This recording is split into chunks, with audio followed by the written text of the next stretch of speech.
warahmatullahi wabarakatuh. Waalaikumsalam warahmatullahi wabarakatuh. Kami dari kelompok 4 ingin mempresentasikan hasil dari kerja kelompok kami yang berjudul Hakikat Demokrasi dan Demokrasi di Indonesia. Kelompok 4 terdiri dari 5 anggota.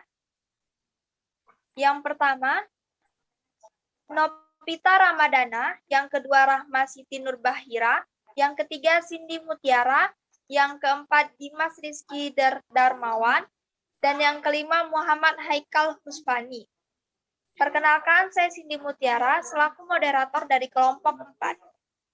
Baik, untuk pengertian demokrasi dan hakikat demokrasi akan dibacakan oleh Saudara Nopi. Untuk Saudara Nopi, waktu dan tempatnya dipersilahkan. Pengertian demokrasi. Demokrasi adalah sistem pemerintahan di mana pemerintah diminta untuk bertanggung jawab atas tindakan mereka di wilayah publik oleh warga negara. Hakikat demokrasi. 1. Kebebasan menyampaikan pendapat, berkumpul, berorganisasi, kebebasan individu atau kelompok juga mengakibatkan keterbatasan individu atau kelompok yang diwujudkan dalam rambu-rambu etika dan moral kehidupan. 2.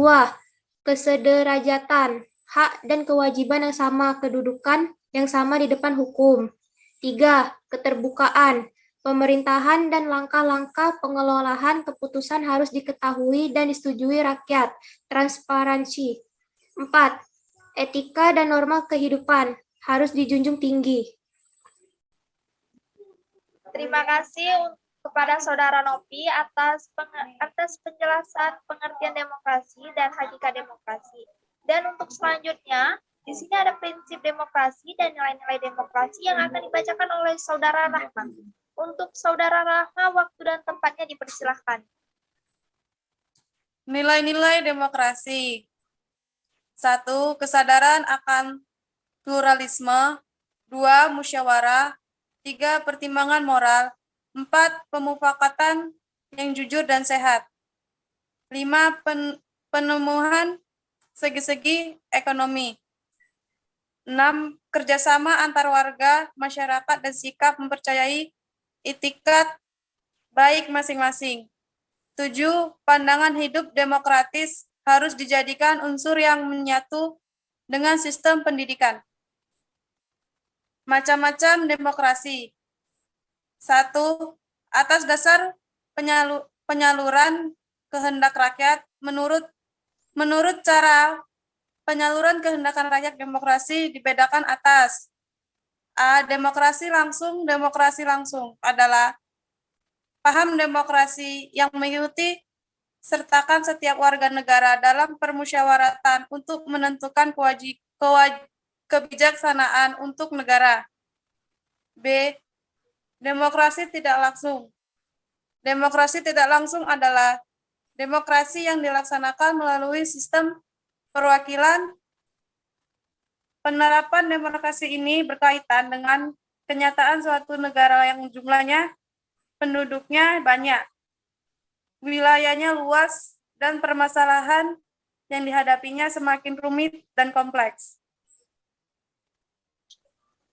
Terima kasih kepada Saudara Rahma atas penjelasan prinsip demokrasi dan nilai-nilai demokrasi. Selanjutnya, ada materi macam-macam demokrasi dan demokrasi di Indonesia yang akan dibacakan oleh saya sendiri. Demokrasi di Indonesia. Dalam Undang-Undang Dasar Negara Republik Indonesia tahun 1945 tidak menyebutkan kata demokrasi secara eksplisit atau tersurat, akan tetapi nilai-nilai demokratis termuat dalam batang tubuh pasal 2 Undang-Undang Dasar Negara Republik Indonesia tahun 1945. Nilai-nilai demokrasi misalnya dapat dilihat dalam ketentuan pasal 1 ayat 2 Undang-Undang Dasar 1945 yang menyatakan bahwa kedaulatan berada di tangan rakyat dan dilaksanakan berdasarkan Undang-Undang Dasar. Selain itu, nilai-nilai demokrasi juga dapat dilihat dari ketentuan pemilihan umum dalam pasal 22E Undang-Undang Dasar yang berasal berdasarkan Luber-Jurdil serta pemilihan kepala daerah secara demokratis. Baik, untuk materi selanjutnya ada perkembangan demokrasi Indonesia dan pokok-pokok demokrasi Indonesia yang akan dibacakan oleh Saudara Dimas. Kepada Saudara Dimas, waktu dan tempatnya dipersilahkan. Perkembangan demokrasi Indonesia. Perkembangan demokrasi Indonesia dapat dibagi dalam 4 periode. Periode masa demokrasi parlementer yang menonjolkan peranan parlemen serta partai-partai. Periode masa demokrasi terpimpin yang dalam banyak aspek telah menyimpang dari demokrasi konstitusional dan lebih menampilkan dominasi presiden dan terbatasnya peran partai politik serta peran ABRI sebagai unsur sosial politik semakin meluas. Periode masa demokrasi Pancasila era Orde Baru yang merupakan demokrasi yang lebih menonjolkan arogansi kekuasaan periode 1999 sampai sekarang.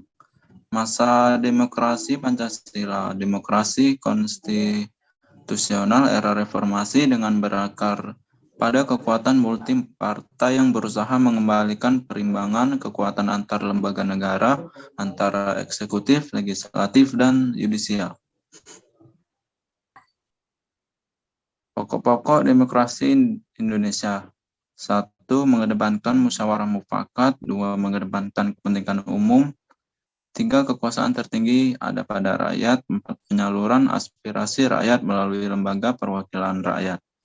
5. Berdasarkan hukum. 6. Pemerintah berdasarkan konstitusi. 7. Kepala negara atas nama rakyat atau legitimasi rakyat. 8. Mengaku hak dan kewajiban atau hak asasi. 9. Memiliki kelembagaan dan pengaturan wilayah negara. 10. Menganggap bahwa demokrasi bukan tujuan tetapi sarana untuk mencapai tujuan. 11. Perbedaan pendapat. Baik, terima kasih kepada Saudara Dimas atas penjelasan tentang perkembangan demokrasi Indonesia dan pokok-pokok demokrasi Indonesia. Selanjutnya kita masih ada satu materi yaitu dinamika demokrasi Indonesia yang akan dibacakan oleh Muhammad Haikal Husfani. Kepada Saudara Haikal, dan tempatnya dipersilahkan. Dinamika demokrasi Indonesia. 1. Sebuah desain besar Indonesia yang demokrasi telah diletakkan dan mulai dijalankan. 2. Namun masih menghadapi berbagai kejadian yang belum mencerminkan kehidupan demokrasi yang cerdas dan bermakna. 3. Penggunaan kebebasan masih sering melampaui batas kepatutan dan hukum, serta bahkan ada yang mengarah ke anarkis. 4. Perbedaan pandangan dan kepentingan masih sering disampaikan dengan cara yang tidak berbudaya dan bahkan menggunakan kekerasan. Baik, sekian dari presentasi kami. Lebih dan kurang kami minta maaf. Kami akhiri dengan wabillahi taufiq wal hidayah. Assalamualaikum warahmatullahi wabarakatuh. Waalaikumsalam warahmatullahi wabarakatuh.